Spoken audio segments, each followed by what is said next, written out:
classes. Today we will be going to solve MCQs on the cerebral angiography. We have covered the theory of the cerebral angiography in the previous video. In this lecture we will be covering MCQs on cerebral angiography in the two parts. In this part some MCQs we will discuss and other MCQs we will discuss in the next video. So the first MCQ is, what is the primary purpose of cerebral angiography? Cerebral angiography को perform करने का primary purpose क्या होता है? Cerebral angiography को हम perform क्यों करते हैं? To assess blood flow in the brain, to evaluate brain tissue oxygenation, to detect cerebrospinal fluid leaks and to measure the intracranial pressure. जो प्राइमरी पर्पस होता है सेरेब्रल एंजियोग्राफी को परफॉर्म करने का, जो सेरेब्रल एंजियोग्राफी होती है वो मेनली परफॉर्म की जाती है for the brain vessels.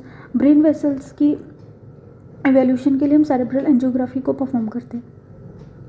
That's why the answer of this question is to evaluate the to assess the blood flow in the brain. Mainly जो कैरोटिड आर्टरीज होती हैं, external carotid and the internal carotid, circle of Willis, इनको evaluate करने के लिए हम cerebral angiography को perform करते हैं. I have explained the circle of Willis and the carotid and the whole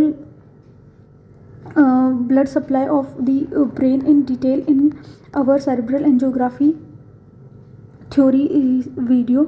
You can go and view that video. Next question number 2. Which imaging modality is used in cerebral angiography? जब हम cerebral angiography को perform करते हैं तो कौन सी imaging modality का use करते हैं? एक्सरे, अल्ट्रासाउंड, एमआरआई और सीटी. सेरेब्रल एंजियोग्राफी के दौरान जो परफॉर्म करते दौरान हम फ्लोरोस्कोपी का यूज़ करते हैं, और फ्लोरोस्कोपी जो होती है उसके अंदर मेनली एक्सरेज का यूज होता है. So the answer of this question is x-ray. During cerebral angiography, x-rays are performed for taking the images of the brain. Next question number 3. What contrast material is typically used during cerebral angiography? cerebral angiography के दौरान हम कौन से contrast material का use करते हैं? जब हम cerebral angiography परफॉर्म करते हैं तो वेसल्स को क्लियरली विजुलाइज करने के लिए हम कॉन्ट्रास्ट को इंजेक्ट करते हैं वेसल्स में. और जो क्वेश्चन पूछ रहा है कौन सा कॉन्ट्रास्ट इंजेक्ट किया जाता है? Gadolinium, iodinated contrast, barium sulphate और technetium 99M. Technetium 99M is used in the gamma camera. Gadolinium जो होता है एमआरआई में इस्तेमाल किया जाता है.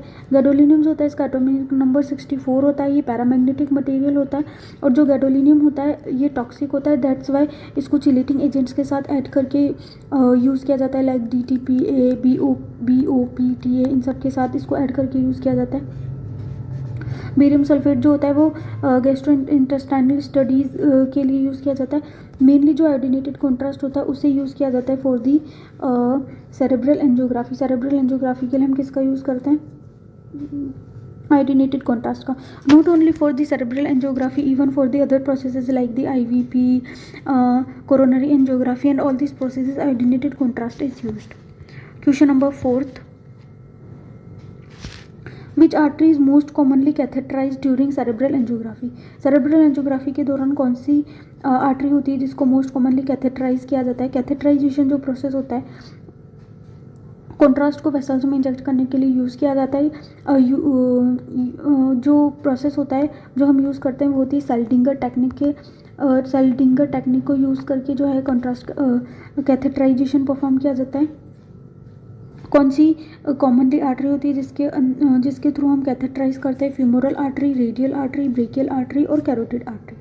मोस्ट कॉमनली जो सेरेब्रल एंजियोग्राफी सेरेब्रल एंजियोग्राफी के दौरान जो कैथेटराइजेशन किया जाता है वो किया जाता है फेमोरल आर्टरी में. क्वेश्चन नंबर 5 है, which of the following is not an indication of cerebral angiography? इनमें से सेरेब्रल एंजियोग्राफी का कौन सा इंडिकेशन नहीं है? There are two points. One term is contraindication and other is indication. Contraindication वो कंडीशंस होती है जिनके अंदर हम सेरेब्रल एंजियोग्राफी को परफॉर्म नहीं कर सकते, like in pregnancy, contrast allergy and other conditions. Indications are the conditions in which we can perform the cerebral angiography. इसमें पूछा है कौन सा इंडिकेशन नहीं होगा. Aneurysm detection, stroke evaluation, brain tumour biopsy और arteriovenous malformation assessment. Aneurysm detection के लिए हम परफॉर्म करते हैं. एन्यूरिज्म क्या होता है? ब्लड वेसल के अंदर वीकनिंग जिस पॉइंट पे हो जाती है, किसी फोकल पॉइंट पे, तो वहाँ से जो वेसल है वो बल्ज आउट हो जाती है, उसको हम एन्यूरिज्म बोलते हैं. स्ट्रोक इवैल्यूएशन, स्ट्रोक का मीनिंग होता है जो ब्रेन की सेल्स होती है, उसके ब्रेन की सेल्स में जो ब्लड की सप्लाई हो जाती है वो रिड्यूस हो जाती है और स्टॉप हो जाती है, due to which brain tissue cells start damaging. उसी को हम क्या बोलते हैं? स्ट्रोक बोलते हैं. Arteriovenous malformation and the brain tumor biopsy. The condition in which cerebral angiography is not performed is brain tumor biopsy. Brain tumor biopsy is को हम perform नहीं करते cerebral angiography में. Question number 6. What is the potential complication of cerebral angiography?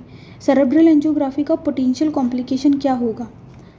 Allergic reaction to contrast, intracranial bleeding, stroke and all of the above.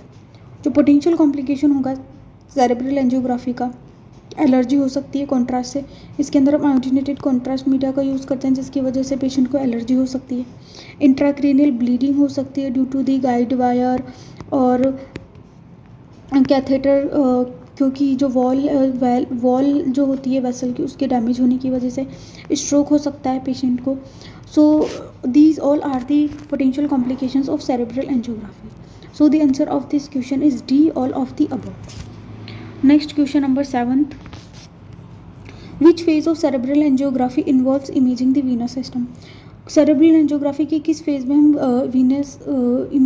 venous system की imaging करते हैं? Arterial phase, capillary phase, venous phase और post contrast phase. Venous phase की जो Venus system की जो imaging है वो परफॉर्म करते हैं वीनस फेज में. आर्टेरियल सिस्टम की इमेजिंग के लिए हम परफॉर्म करेंगे उसको आर्टेरियल फेज में. आर्टेरियल फेज में आर्टेरियल इमेजिंग, वीनस फेज में वीनस सिस्टम की imaging. So the answer of this question is option number C. Next question number 8. Digital subtraction angiography is preferred because it does not require contrast medium, produces images without background interference, uses no radiation, is faster than conventional radiography. जो digital subtraction angiography होती है is a form of fluoroscopy जिसको 2-3 different steps में perform किया जाता है. सबसे पहले मास्क इमेज ली जाती है. मास्क इमेज का मतलब है कि नॉर्मल इमेज ली जाती है, विदाउट कॉन्ट्रास्ट इमेज होती है. सेकेंड इमेज हम लेते हैं कॉन्ट्रास्ट इंजेक्ट करने के बाद. एंड जो थर्ड इमेज होती है वो होती है कॉन्ट्रास्ट इमेज में से मास्क इमेज को सब्ट्रैक्ट कर दिया जाता है. कॉन्ट्रास्ट इमेज में से मास्क इमेज को सब्ट्रैक्ट करने की वजह से जो बैकग्राउंड टिश्यू होते हैं वो उस इमेज के अंदर हमें दिखाई नहीं देते. Like if we are taking a image, if we have taken a mask image, this is a mask image of a vessel and in this we will see the vessel without the contrast and the background tissue is also involved in this. Then the other is the contrast image in which the contrast is injected in the vessels. The vessels are highlighted, but along with this in the contrast image the background tissue is also involved. From this contrast image we will subtract this mask image and what we get is the image of the vessels only. This background tissue is subtracted and the image is like this in which we get only the image of the vessels. So this is the digital subtraction angiography and digital subtraction angiography is preferred because of this reason, क्योंकि इसके अंदर जो background interference होता है वो नहीं होता. Images are produced without background interference. So the answer of this question is option B. Question number 9. Which condition is contraindication to cerebral angiography? इनमें से कौन सा सेरेब्रल एंजियोग्राफी का कॉन्ट्राइंडिकेशन होगा? किस कंडीशन में हम सेरेब्रल एंजियोग्राफी को परफॉर्म नहीं करेंगे? Pregnancy, severe renal impairment, uncontrolled hypertension and all of the above.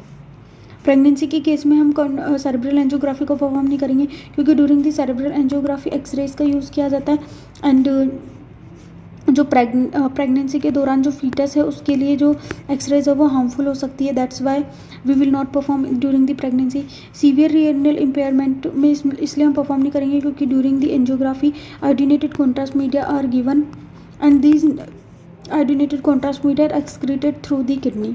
अगर रिनल इम्पेयरमेंट है, किडनी प्रॉपर फंक्शन नहीं करी, तो जो कॉन्ट्रास्ट मीडिया है वो एक्सक्रीट नहीं हो पाएगा प्रॉपरली।